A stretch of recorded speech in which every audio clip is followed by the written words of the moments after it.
નમસ્કાર વિદ્યાર્થી મિત્રો, મારી યુટ્યુબ ચેનલ સંજય પટેલમાં આપ સૌનું હાર્દિક સ્વાગત છે.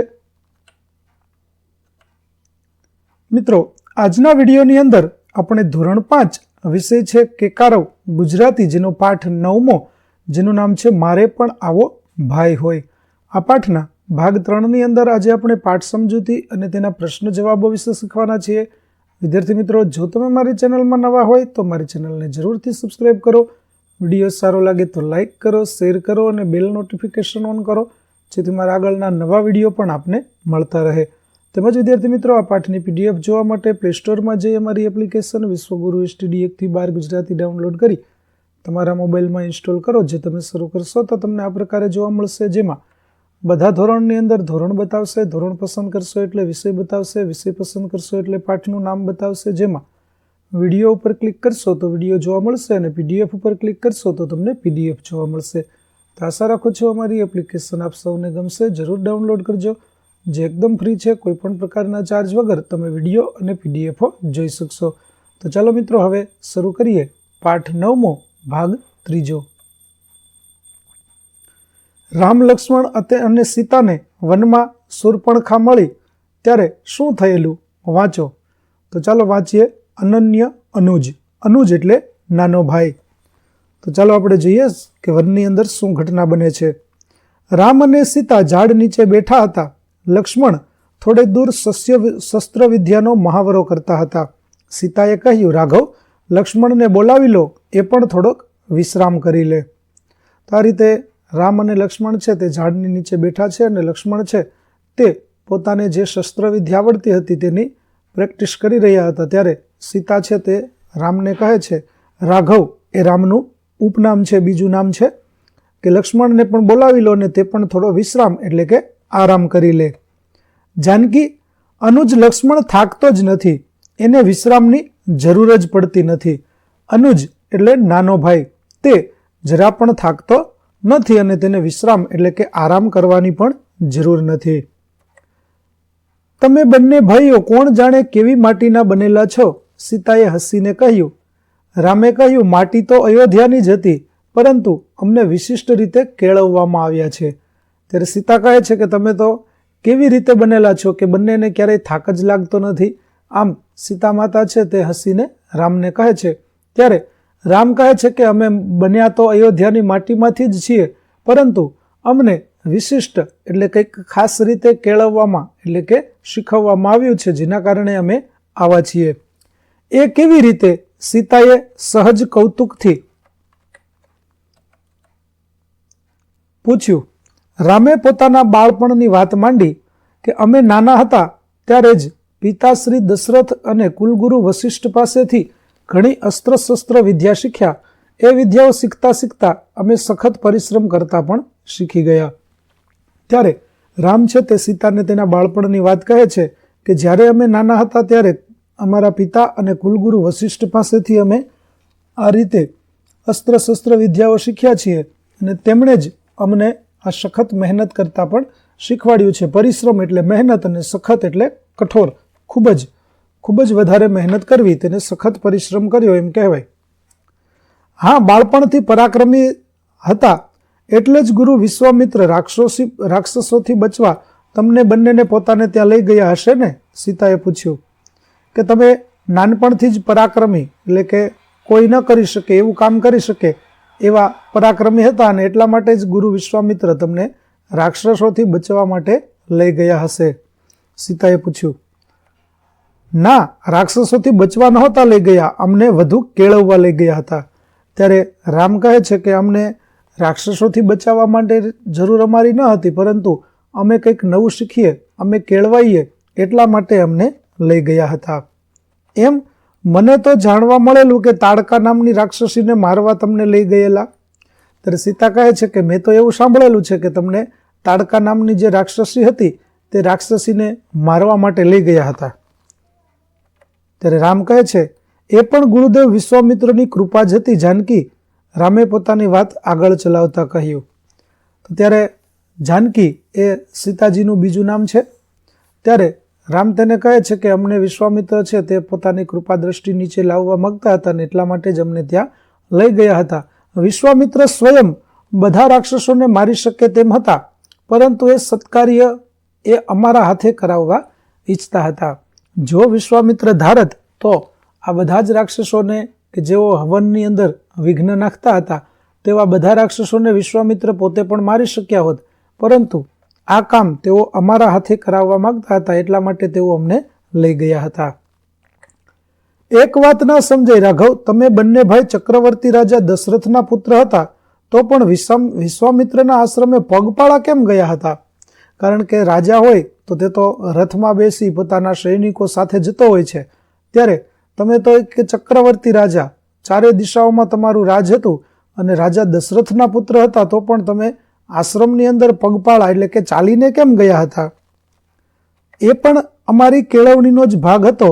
તમને ખબર છે જ ને જાનકી કે આશ્રમે પહોંચ્યા એ પહેલા રસ્તામાં જ મેં તાડકા વધ કરેલો.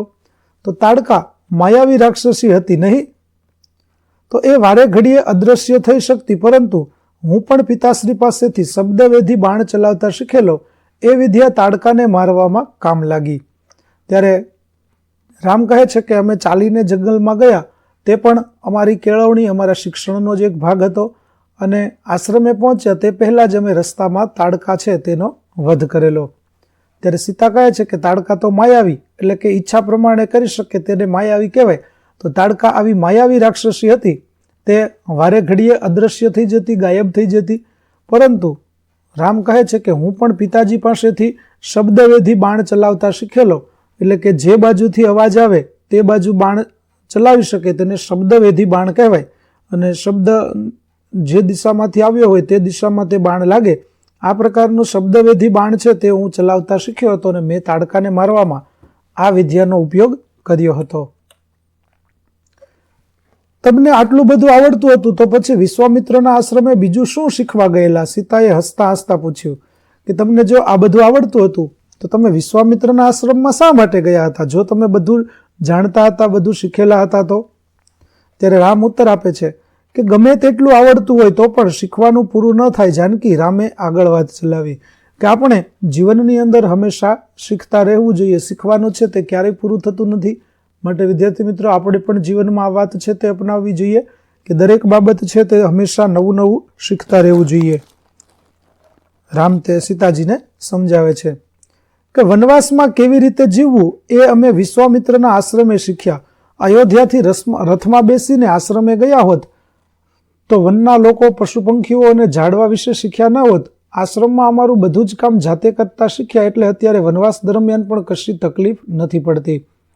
ત્યારે સીતાજીને કહે છે કે વનવાસમાં અમે જો આશ્રમની અંદર ગયા ત્યારે રથમાં બેસીને ગયા હોત તો ત્યાંના લોકોને મળવાનું, વનના જંગલની અંદર થતા પશુ પક્ષીઓ અને વૃક્ષો વિશે અમને શીખવા મળ્યું ન હોત. આ બધું અમે જાતે પગપાળા ચાલીને કર્યું છે, તેથી અમને બધી વાતોની જાણ હતી અને અમે ઘણું બધું શીખ્યા હતા, જે અત્યારે વનવાસ દરમિયાન અમને કામમાં લાગે છે.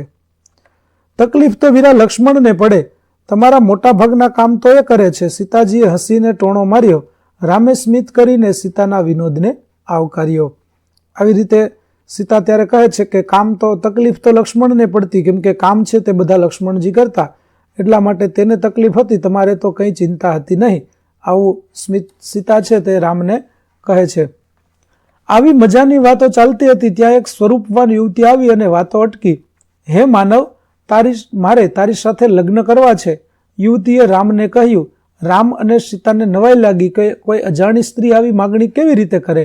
રામે શાંતિથી પૂછ્યું, હે યુવતી, આપનો પરિચય આપશો.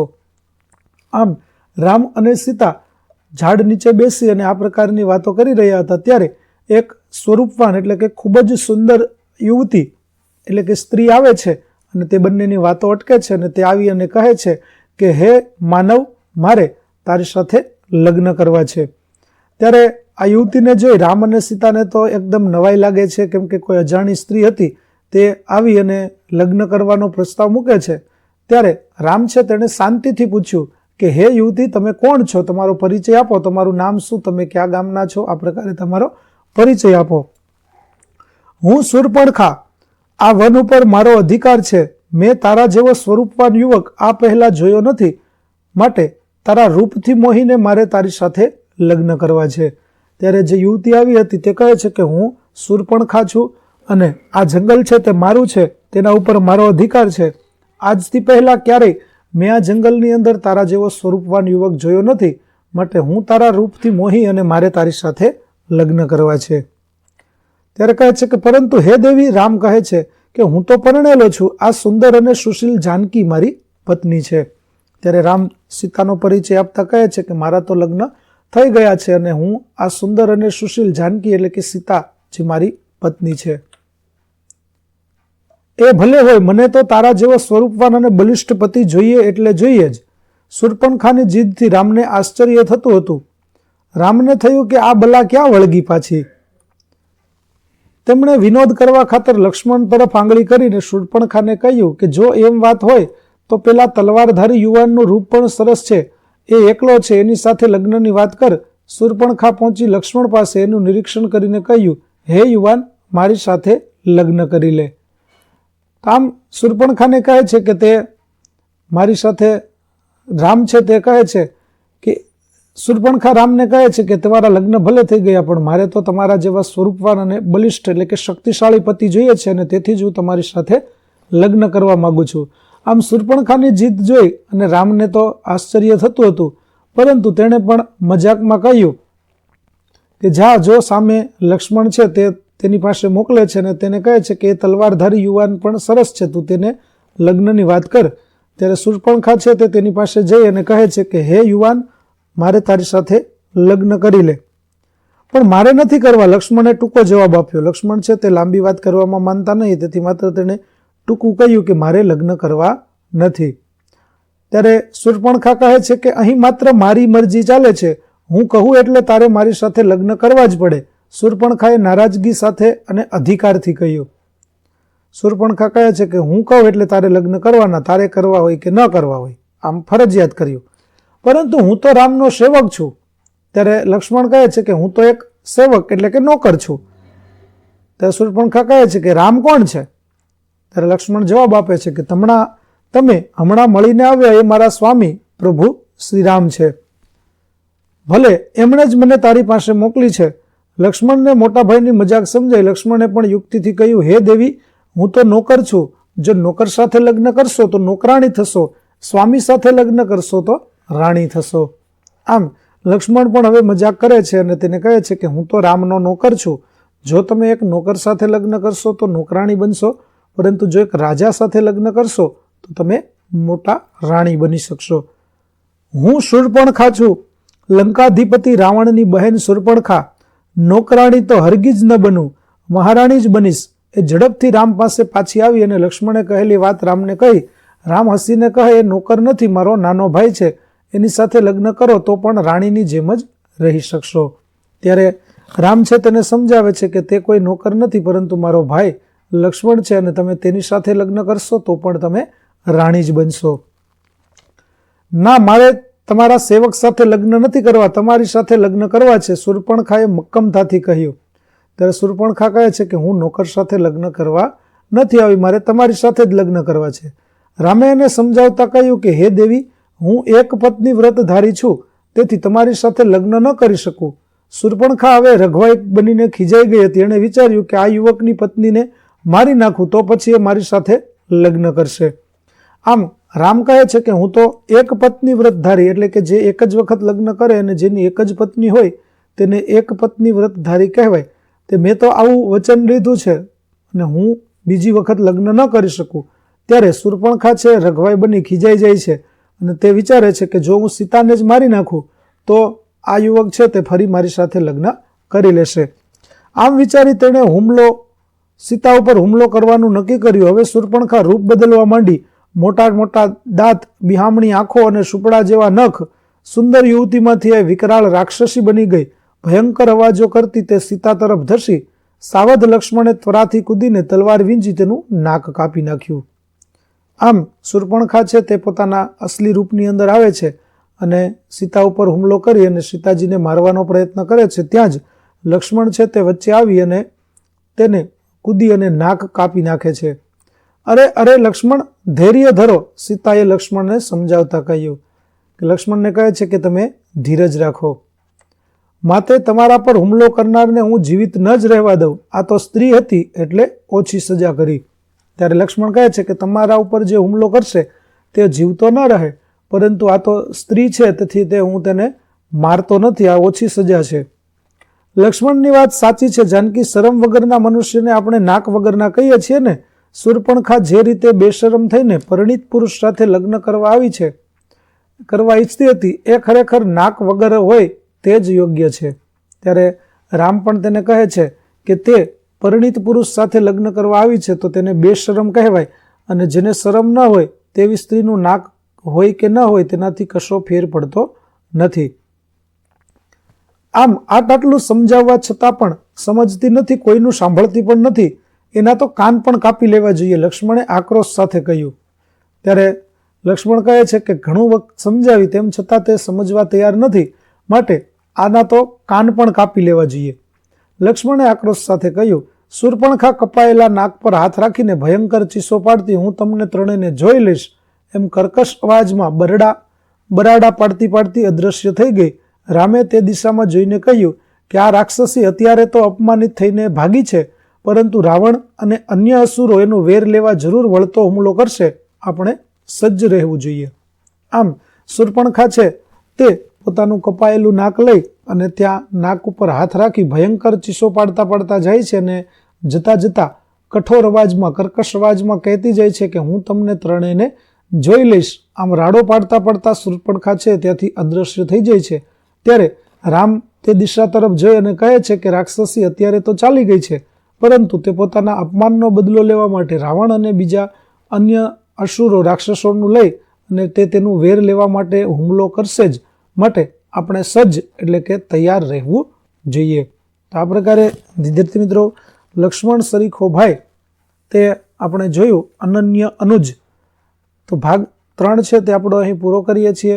આગળના ભાગનો વિડીયો મેળવવા અમારી ચેનલને જરૂરથી સબસ્ક્રાઈબ કરો, તેમજ PDF જોવા માટે પ્લે સ્ટોરમાંથી અમારી એપ્લિકેશન વિશ્વગુરુ STD 1-12 ગુજરાતી ડાઉનલોડ કરો, જેમાં આપને ધોરણ 5 તમામ વિષયના સ્વાધ્યાય સોલ્યુશન, સ્વાધ્યાય પોથી સોલ્યુશનના વિડીયો અને PDF મળતી રહેશે, જે એકદમ ફ્રી છે. કોઈ પણ પ્રકારના ચાર્જ વગર તમે વિડીયો અને PDF જોઈ શકશો.